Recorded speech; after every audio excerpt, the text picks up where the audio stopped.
Assalamualaikum warahmatullahi wabarakatuh. Perkenalkan, nama saya Cynthia Puspita Jati, NIM 19422.052. Tujuan saya membuat video ini adalah untuk memenuhi tugas ujian akhir semester mata kuliah Statistik Pendidikan. Yang akan saya sampaikan yaitu mengenai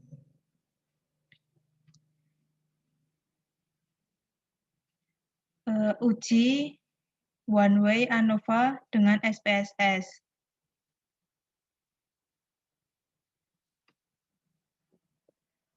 Sebelumnya saya akan menyampaikan beberapa konsep dasar mengenai uji one way ANOVA. Yang pertama, istilah lain dari uji one way ANOVA adalah uji ANOVA satu faktor atau satu jalur. Uji one way ANOVA ini berguna untuk menguji perbedaan rata-rata data lebih dari 2 kelompok. Kemudian persyaratan penggunaan uji one way ANOVA ini ada beberapa. Yang pertama adalah sampel berasal dari kelompok yang independen. Yang kedua adalah variabel faktor bersifat non-metrik. Yang ketiga adalah data masing-masing kelompok terdistribusi secara normal. Kemudian yang terakhir adalah varian antar kelompok harus homogen.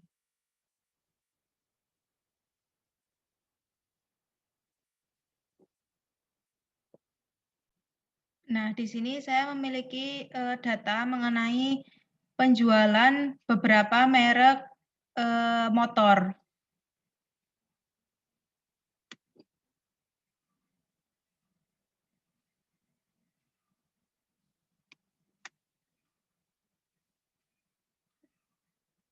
Nah, ini ya, ini ada data penjualan beberapa merek motor selama 10 minggu. Ada Supra, Vario, Beat, dan Mio.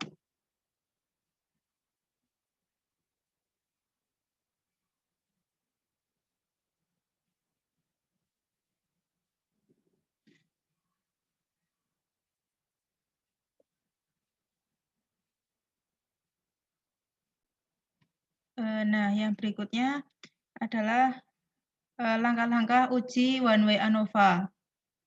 Ada beberapa step yang harus dilalui terlebih dahulu sebelum masuk pada analisis one way ANOVA.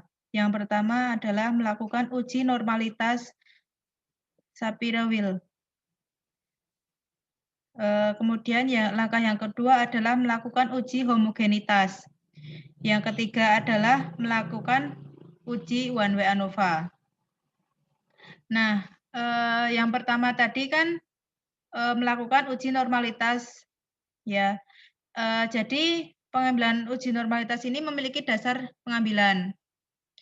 Dasar pengambilan yang pertama adalah jika nilai signifikansi lebih besar dari 0,05, maka data terdistribusi secara normal. Dan dasar pengambilan keputusan yang kedua adalah jika nilai signifikansi kurang dari 0,05, maka data terdistribusi secara tidak normal.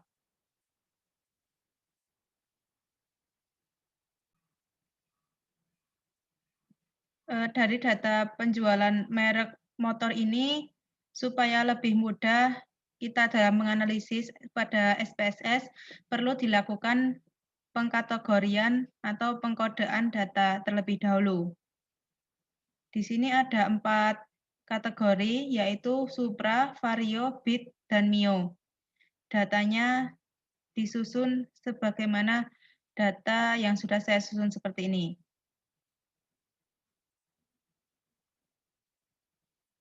Nah, seperti ini. Merek 1, merek dengan kode 1 ini menunjukkan produk Supra. 2 untuk Vario, 3 untuk Beat, dan 4 untuk Mio. Sedangkan di kolom sebelah kanannya atau C ini adalah penjualannya. Ini disusun ke bawah seperti ini agar nanti kita lebih mudah ketika menginput data menggunakan SPSS.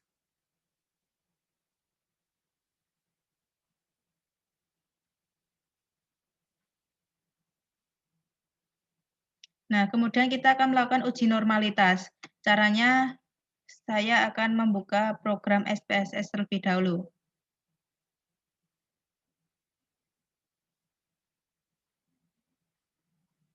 Seperti ini, tampilan dari SPSS. Kemudian saya klik variable view. Ini ya. Untuk name yang pertama, ini saya tuliskan X. Saya tuliskan X. Kemudian saya pada bagian label, X ini menunjukkan variabel faktor. Saya tuliskan merek. Artinya merek motor. Kemudian pada bagian values, saya klik di bagian ini, ya, muncul kotak dialog value label. Pada bagian value, yang pertama saya ketikkan 1, pada label saya ketikkan sesuai dengan pengkodaan data tadi. 1 berarti Supra.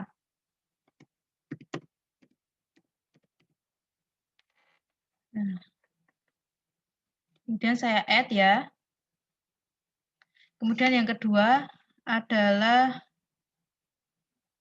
Vario. Saya add. Terus yang ketiga adalah bit.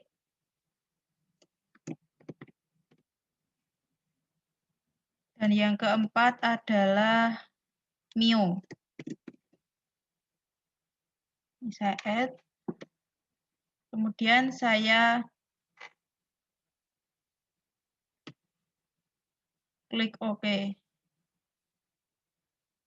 Nah, pada desimalnya saya nolkan, dan yang lain biarkan tetap default.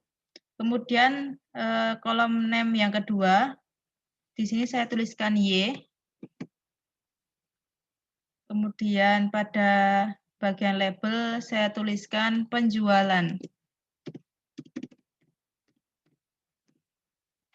Desimalnya saya nolkan.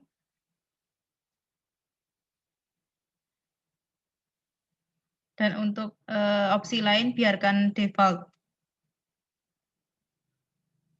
Tidak perlu diubah. Ini proses pemberian nama. Kemudian saya klik data view. Ya, di sini sudah ada variabel X dan variabel Y. X itu merek, sementara Y adalah penjualan. Baik, selanjutnya saya akan memindahkan data yang ada di Excel tadi ke program SPSS. Caranya saya buka terlebih dahulu pada Excel. Saya blok.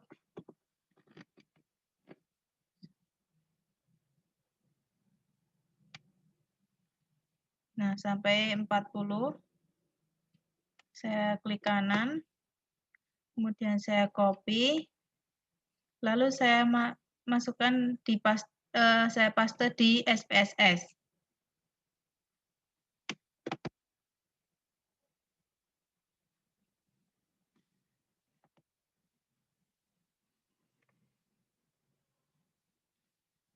Apakah sudah terinput semua? Dicek terlebih dahulu. 40 data ya. Nah, langkah selanjutnya adalah kita akan melakukan uji normalitas. Caranya saya pilih analyze, kemudian deskriptif statistik, lalu saya pilih explore. Ya, untuk merek saya masukkan ke kolom faktor. Untuk penjualan saya masukkan ke kolom dependent list. Lalu saya pilih plot. Lalu saya beri centang pada normality plot with test. Artinya kita akan melakukan uji normalitas. Saya pilih continue, lalu saya klik OK.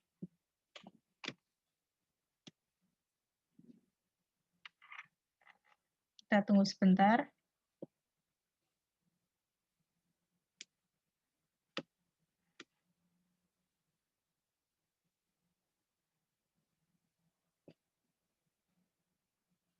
Ya, di sini sudah muncul output SPSS.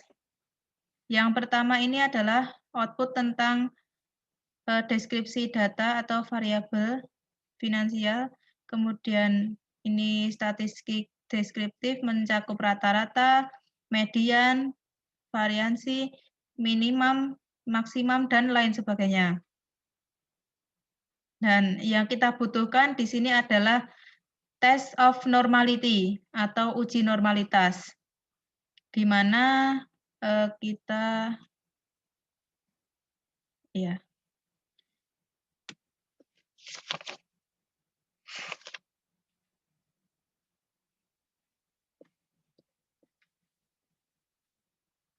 Jika nilai signifikansi lebih besar dari 0,05, maka data terdistribusi secara normal. Sebaliknya, jika nilai signifikansi lebih kecil dari 0,05, maka data tidak terdistribusi secara normal. Dari output SPSS ini, bisa kita lihat nilai signifikansi nilainya lebih besar dari 0,05. Contoh, untuk variabel supra, itu di sini terlihat nilai signifikansinya 0,702. Artinya lebih besar dari 0,05, sehingga bisa dikatakan bahwa variabel supra terdistribusi secara normal. Begitu juga dengan variabel yang lain. Ini. Karena nilai signifikansinya lebih besar dari 0,05. Begitu, berarti syarat yang pertama dalam uji normalitas sudah terpenuhi. Artinya data terdistribusi normal. Selanjutnya kita akan melakukan uji homogenitas untuk mengetahui apakah varian data ini homogen atau tidak. Baru kita lanjut pada uji one way ANOVA. Di sini uji homogenitas dan uji one way ANOVA bisa dilakukan secara bersamaan.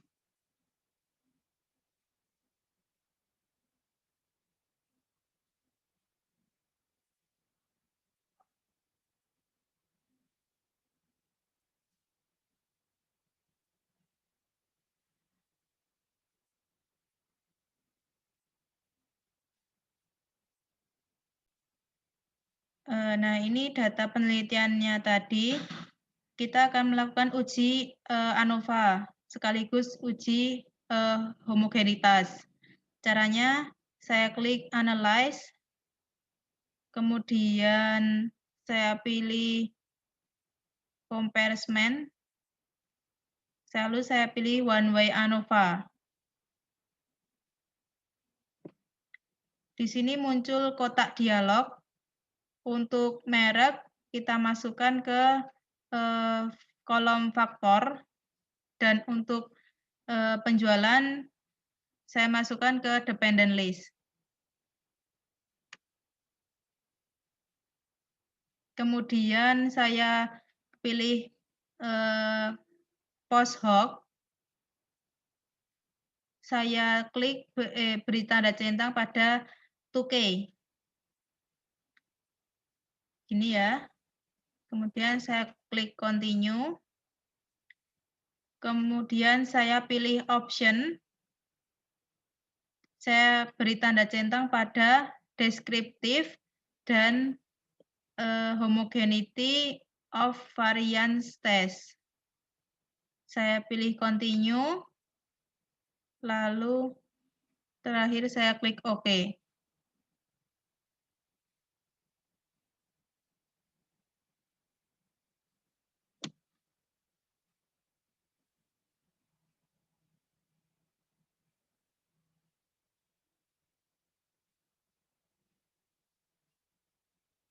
Terus di sini sudah muncul tabel output-nya, tinggal kita interpretasi atau kita maknai dari output ini.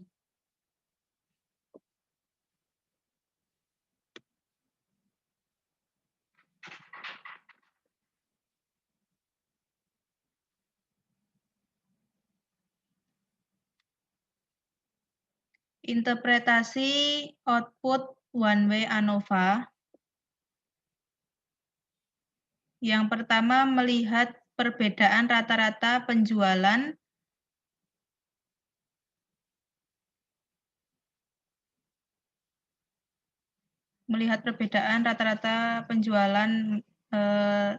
setiap merek motor tersebut. Berdasarkan output SPSS pada bagian deskriptif, ini kita dapat melihat perbedaan rata-rata penjualan dari keempat merek motor dengan rincian sebagai berikut. Rata-rata penjualan motor Supra sebesar 22,00. Ini ya. Kemudian untuk Vario sebesar 22,00 juga. Kemudian Beat 23,40 dan Mio sebesar 22,20. Ini adalah rata-rata penjualan motor tersebut.